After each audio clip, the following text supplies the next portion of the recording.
ओम। आत्मिक बंधुओं, फुर्सत के पल हैं। बहुत ही सुंदर सुहावना मौसम है और इस समय चारों ओर कुछ लोग कोरोना के भय से भयभीत भी हैं और कुछ आध्यात्मिक लोग इसमें भी कुछ पॉजिटिव निकाल रहे हैं, ढूंढ रहे हैं। सच बात यह है कि केवल जीवन में नहीं, पूरी दुनिया में एक बहुत बड़ा परिवर्तन दिखाई दे रहा है और इस परिवर्तन में कुछ प्राकृतिक चीज़ें ऐसा सुकून महसूस कर रही हैं। हम देखते हैं कि सुबह का समय क्यों सुहावना होता है, क्योंकि सुबह पक्षीगण चहचहाते हैं, फूल मुस्कुराते हैं।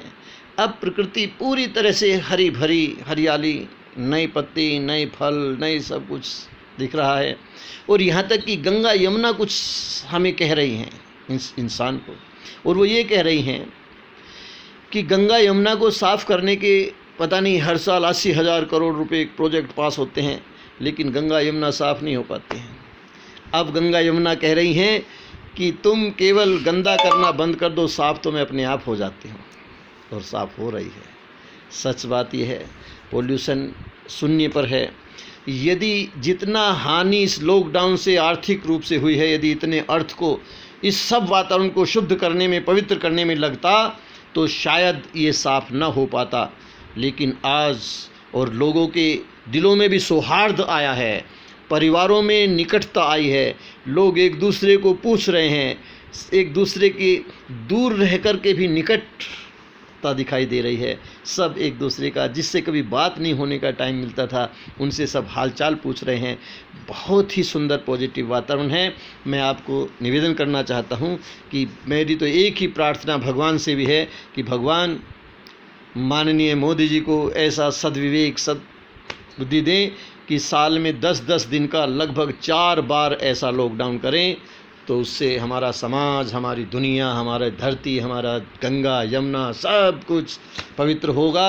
और इससे पता चल रहा है कि केवल फैक्ट्रियों के बंद हो जाने मात्र से, जिनका पोल्यूशन, जिनका कूड़ा, जिनकी गंदगी और जिनके ये सब गंगा यमुना में जा रहे थे, केवल इनके बंद होने मात्र से गंगा यमुना कितनी पवित्र और साफ़ हो सकती है। तो मैं आपको निवेदन करता हूँ कि इस पॉजिटिव वातावरण में आध्यात्मिक विश्लेषण करें, आत्मचिंतन करें और अपने स्वास्थ्य का ध्यान रखें।